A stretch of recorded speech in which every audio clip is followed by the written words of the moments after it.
Car माऊली, चला ज्ञानेश्वरीच्या सहवासात.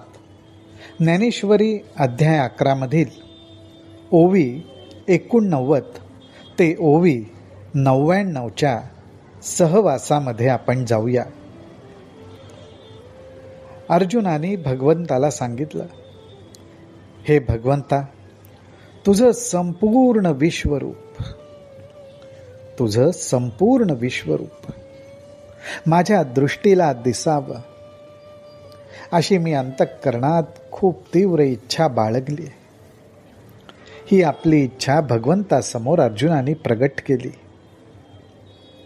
परंतु आपली इच्छा आपल्या सख्यासमोर भगवंतासमोर प्रगट करताना सुद्धा अर्जुनाला विवेकाचा विसर पडलेला नाही.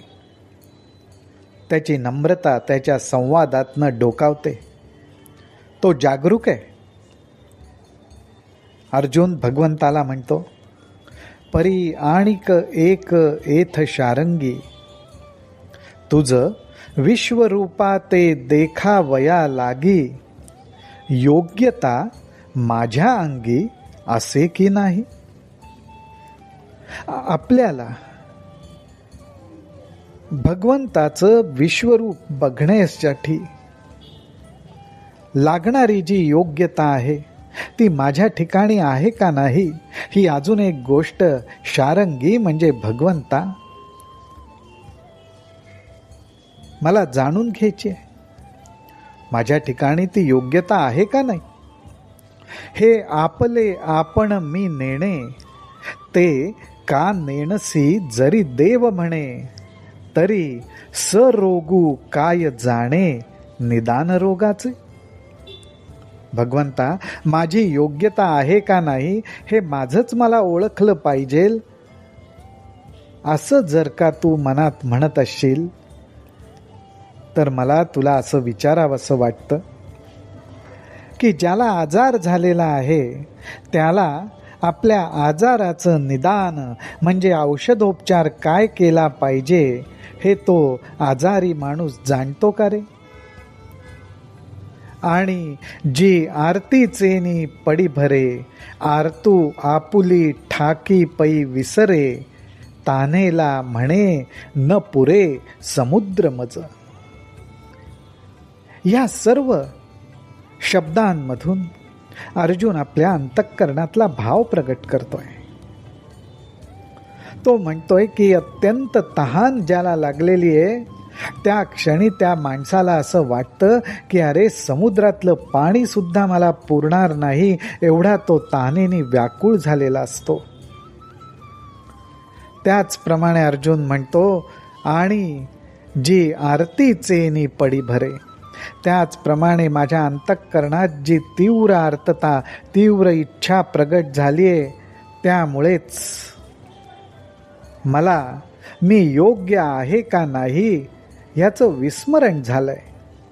माऊली हो, ही गोष्ट लक्षात ठेवण्यासारखी आहे. याच्यातून बराच मोठा बोध ज्ञानोबाराय आपल्याला देत आहेत.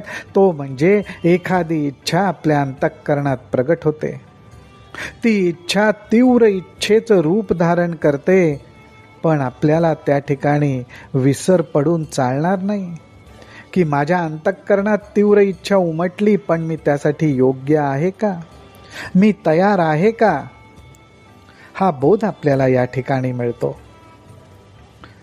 पुढे अर्जुन काय म्हणतोय ते बघू. तो म्हणतो, ऐशा सचाडपणाची ये भुली, न सांभाळवे समस्या आपुली, या लागी योग्यता जेवी माऊली बालकाची जाणे. अशी तीव्र इच्छा झाल्यामुळेच, त्या तीव्र इच्छेमुळे जणू काही माझ्या जाणीवेला भूल पडली आहे.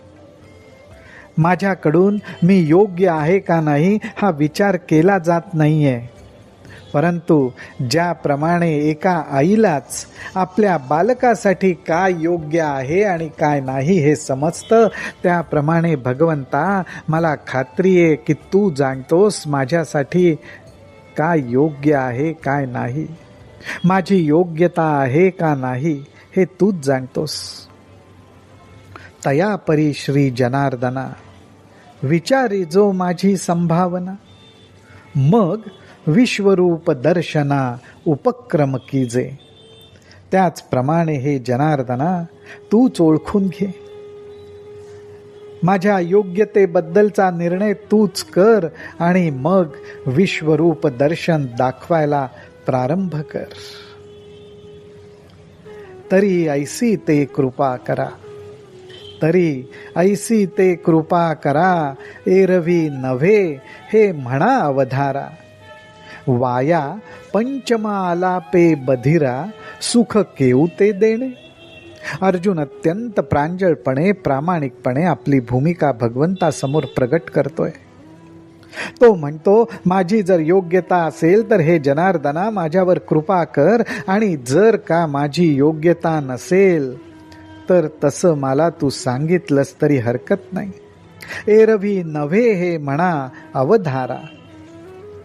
नाहीतर तरी जो कानानी बैरा आहे त्याच्या समोर राग दरबारी गाऊन काय उपयोग. त्याला त्याचं कधी सुख मिळणार आहे का.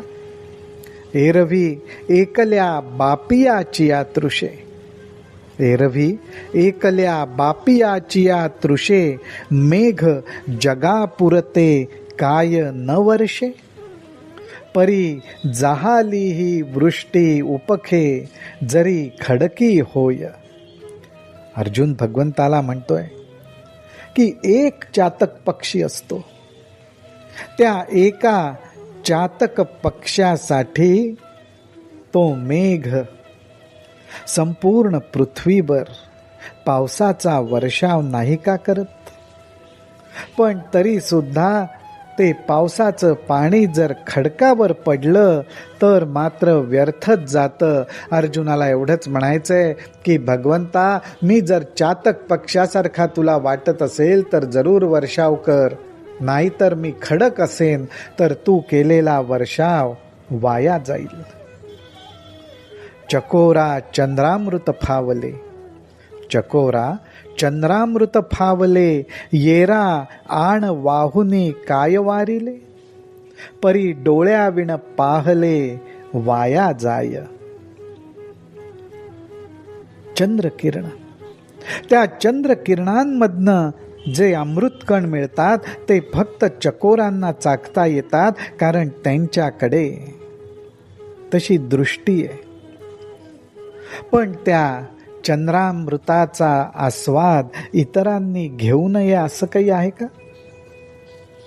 परंतु जी दृष्टी चकोराला आहे ती दृष्टी इतरांना नसल्यामुळे त्यांना नुसता चंद्रप्रकाशाचाच लाभ होतो, पण त्याचा खरा उपयोग करून घेता येत नाही. परी डोळ्याविण पाहले वाया जाय.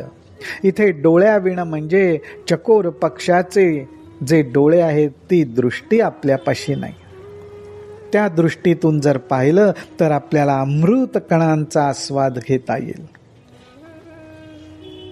म्हणून अर्जुन भगवंताला म्हणतो, म्हणून विश्वरूप तू सहसा, दाविसी हा कीर भरवसा.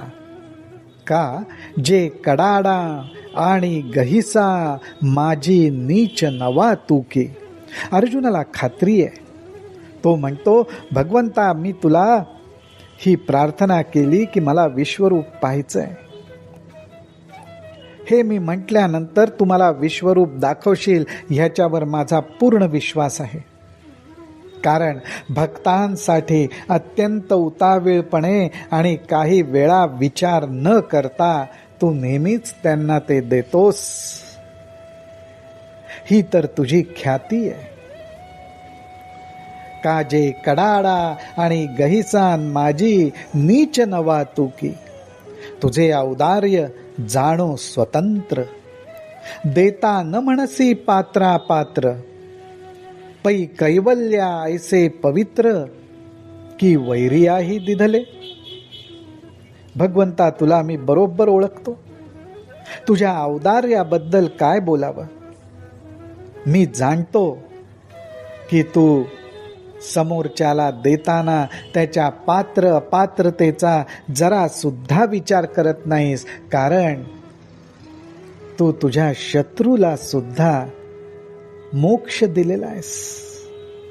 त्या ठिकाणी तो मित्र आहे का शत्रू आहे हे सुद्धा तू पाहत नाहीस. पै कैवल्या ऐसे पवित्र की वैरी आहे दिधले. आपलं आराध्य दैवत साक्षात परब्रह्म स्वरूप आहे, करुणेने परिपूर्ण आहे.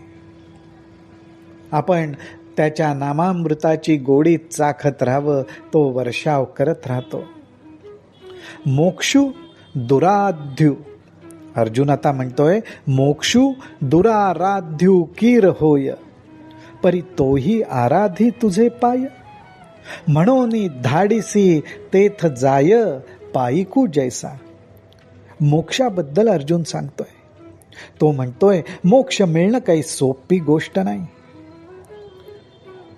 अत्यंत कठीण आहे. त्याच्यासाठी तप आराधना करावी लागते, पण तो साक्षात मोक्ष सुद्धा तुझ्याच पायांची आराधना करतो. काय म्हणतोय बघा अर्जुन. अर्जुन म्हणतो साक्षात मोक्ष सुद्धा भगवंता तुझ्या चरणांची आराधना करतो, तुझ्या चरणांची सेवा करतो. त्यामुळे त्या मोक्षाला तू जिथं जायला सांगशील तिथं तो जातो, कारण तो तुझ्या सेवकासारखा आहे. म्हणून धाडिसी तेथ जाय, पायिकू जैसा. एका सेवकाला त्याचा मालक ज्याप्रमाणे तो म्हणेल त्या ठिकाणी पाठवतो आणि सेवक निमूटपणे जातो. त्याप्रमाणे अर्जुन म्हणतोय की हा मोक्ष तुझ्या चरणांचा सेवक असल्यामुळे तू त्याला ज्याच्याकडे पाठवशील तिथे तो जातो. या सर्व विचारांमधनं, संवादामधनं, भावामधनं आपल्याला अर्जुनामधला विवेक, जागरूकता हे सगळं दिसून येतं. आपणही आपल्या आराध्य देवतेकडे हीच प्रार्थना करावी की हे असे सद्गुण माझ्याही अंतःकरणात वास करू देत. राम कृष्ण हरी, राम कृष्ण हरी, राम कृष्ण हरी.